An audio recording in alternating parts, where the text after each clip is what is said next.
Sometimes it doesn't seem to matter how tight you do your seat bolts up, the seat post will still start slipping down the frame when you're riding it. It's something I've had experience of myself over the last couple of years. It's always a good idea to mark your seat post height using some electrical tape. In this instance we've got some bright stuff to help with our cameras, but not only does it mark the saddle height, it also means that if it does slip, you can see the electrical tape starting to bundle up, so you can tell that there's a problem there. How do you fix it? Well, you need to remove the seat post to start with, and for that you'll just need the right size Allen key. Then we're going to clean it up, and finally you need one of these.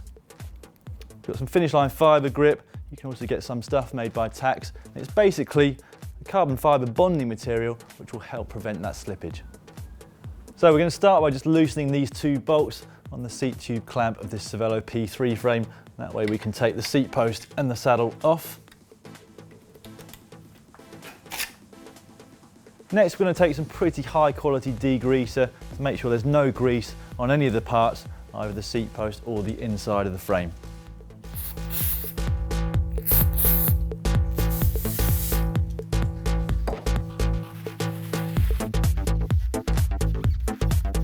Before we apply the carbon fibre assembly gel to the seat post and the seat tube, we also want to make sure that the bolts on the seat clamp are completely clean before we apply some anti-seize paste.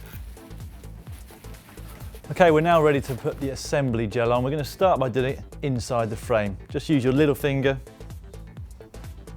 and smear it all the way around, going down as far as you can go.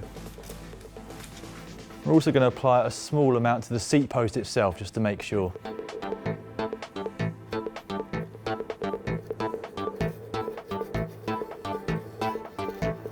So we're now ready to put the seat post back into the frame. Still got our electrical tape there, so we know what height it needs to be. Hold it there with one hand, make sure it doesn't slip down. And then on a top end, very expensive carbon fibre frame like this, it's really important that you use a torque meter to do the bolts up for the seat clamp, because you don't want to over tighten it against the carbon or even break the bolts themselves. These ones go to 4 Newton meters, so I've already set that on here and we can do the bolts up.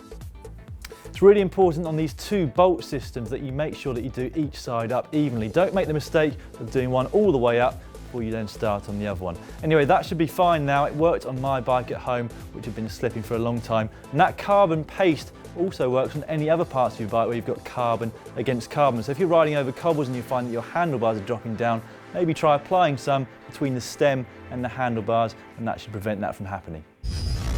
Common lubricant like WD-40 and spray it over the course of a few hours down inside the seat post and hope that loosens things up. But if that doesn't work, we can use the incredibly technical method